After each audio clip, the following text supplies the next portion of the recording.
എഡ്മി വൈബ്സിൻ്റെ ഇന്നത്തെ വീഡിയോയിലേക്ക് എൻ്റെ എല്ലാ കൂട്ടുകാർക്കും സ്വാഗതം. അപ്പോൾ അതെ, ഇന്ന് ഞങ്ങൾ പറമ്പിലാട്ടോ. ഇന്ന് എന്നാന്ന് വെച്ചാൽ അതാണ്ടോ, മണ്ണൊക്കെ എടുക്കുന്നുണ്ട്, തൂമ്പയുണ്ട്. ഇന്നത്തെ പരിപാടി എന്ന് പറഞ്ഞാൽ ഗ്രോ ബാഗിൽ 2-3 ഗ്രോ ബാഗൊക്കെ കഴിഞ്ഞ പ്രാവശ്യത്തെ ഫ്രീ ഇരിക്കുന്നുണ്ട്. അപ്പോൾ ഇഞ്ചി ഓൾറെഡി നമുക്കുണ്ട്, എന്നാലും കുറച്ച് ഇഞ്ചിയും കൂടെ അതിലും കൂടെ നടാന്ന് കരുതിയാട്ടോ. അപ്പോൾ അതാ നമ്മൾ ഇവിടെയാണെങ്കിൽ കുറച്ച് ഇളകിയ മണ്ണൊക്കെ കിടക്കുന്നുണ്ട്, കരിയിലൊക്കെ പൊടിഞ്ഞു വളമായ മണ്ണൊക്കെ കിടക്കുന്നുണ്ട്. അപ്പോൾ ഇവിടെ നിന്ന് ഗ്രോ ബാഗ് അങ്ങ് നിറച്ചുകൊണ്ട് പോവുകയാണെങ്കിൽ നമുക്ക് എളുപ്പമുണ്ടല്ലോ. അതിന് വേണ്ടി ഗ്രോ ബാഗ് നിറയ്ക്കാൻ വന്ന കേട്ടോ. അപ്പോൾ അതെ, ഇവിടെയാണെങ്കിൽ ഒത്തിരി വേരൊന്നുമില്ല, ബാക്കി എല്ലായിടത്തും കാപ്പിയുടെ വേര് നന്നായിട്ട് ഉണ്ട്. അപ്പോൾ ഇവിടെയാണെങ്കിൽ കുറച്ച് ഇളകിയ മണ്ണൊക്കെ കിടക്കണ്ടേ. അപ്പോൾ ഇതാ ഈ മണ്ണിൻ്റെ കൂടെ ഞാൻ ഇത് ആട്ടുംപെട്ട കേട്ടോ, അതും കൂടെ ഒന്ന് മിക്സ് ചെയ്ത് കൊടുക്കണം.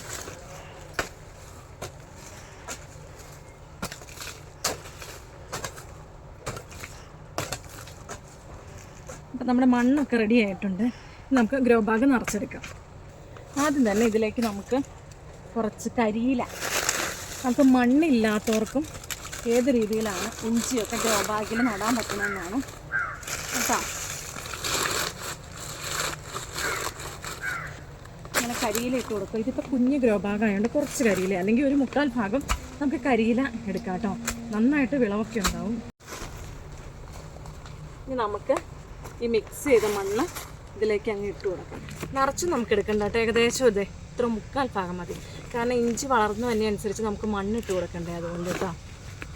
അപ്പോൾ ഈ ഒരു ഗ്രോ ബാഗ് നിറഞ്ഞു. ഇനി അടുത്തെടുക്കും.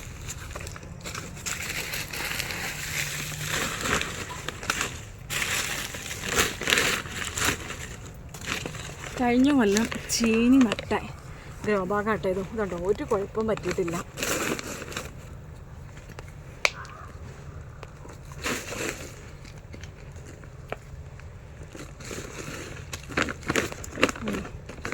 നമുക്ക് മണ്ണില്ലാന്ന് ഓർത്ത് നടണേന് യാതൊരു ബുദ്ധിമുട്ടും ഇല്ല. ഇങ്ങനെ കരിയില നല്ല ഇരട്ടി വിളവുണ്ടാവാനും ഇങ്ങനെ കരിയില ഇട്ടാൽ നല്ല കേട്ടോ. നമ്മൾ ടെറസിലൊക്കെ ഇങ്ങനെ ഗ്രോ ബാഗ് വയ്ക്കുമ്പോൾ ഈ കരിയില മതി. കരിയിലയും കുറച്ച് മണ്ണും കൂടെ മിക്സ് ചെയ്താൽ മതി കേട്ടോ. കണ്ടോ, ഇത് നിറഞ്ഞു കണ്ടോ.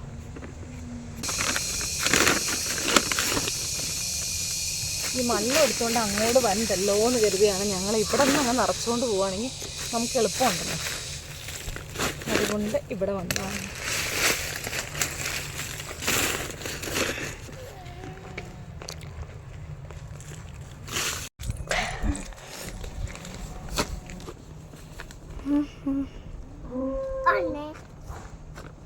നല്ല വെയിറ്റ്ലെസ് ആട്ടോ.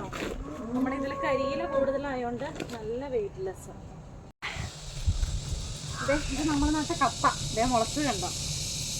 ഇനി അപ്പോൾ ഒരു 3, 2, 5 ഗ്രോ ബാഗ് ഞാൻ നിറച്ചിട്ടുണ്ട്. ഇനി പതിയെ ഒരു കുഴി ഉണ്ടാക്കുക. എന്താ ഇനി ഓരോ ഇതാമുണ്ടോ മുള വന്ന വിത്തുകൾ നടുക.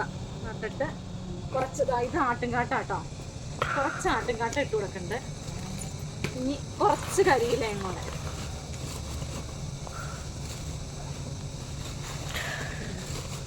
കുറച്ച് കരിയിലയും കൂടെ ഇട്ട് കൊടുക്കാം. ഇനി അടുത്തത് കണ്ടോ, നല്ല മുളയൊക്കെ വന്ന് പാകമായിട്ടിരിക്കണേ. ചെറിയൊരു കുഴി എടുക്കണം, ആട്ടുംകാട്ട ഇട്ട് കൊടുക്കുക.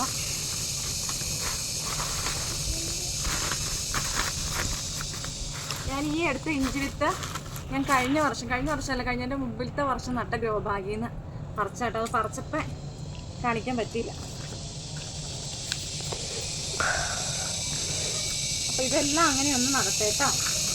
ഈ ഇഞ്ചി വിത്ത് നടുമ്പോഴേ നല്ല വെയിലുള്ള സ്ഥലത്ത് നടണം, എന്നാലാണ് നന്നായിട്ടുണ്ടാവുള്ളൂ. വെയിൽ നന്നായിട്ട് വേണ്ടതാട്ടോ.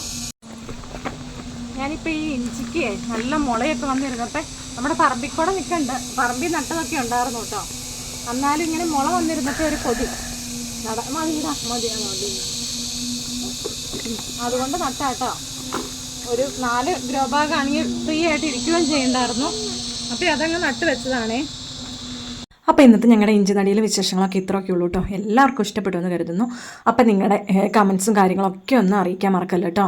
അതുപോലെ ഈ ചാനൽ ആദ്യമായിട്ട് കാണുന്ന കൂട്ടുകാരുണ്ടെങ്കിൽ ഒന്ന് സബ്സ്ക്രൈബ് ചെയ്ത് സപ്പോർട്ട് ചെയ്യാനും മറക്കല്ലേ. പിന്നെ ഏതെങ്കിലും വീഡിയോസ് നിങ്ങൾക്ക് ഇഷ്ടപ്പെടുവോ യൂസ്ഫുൾ ആണെന്ന് തോന്നി ഒന്ന് ഷെയർ ചെയ്ത് സപ്പോർട്ട് ചെയ്തേക്കണേ. അപ്പോൾ ഇനി അടിപൊളി വീഡിയോ ആയിട്ട് നാളെ കാണാം.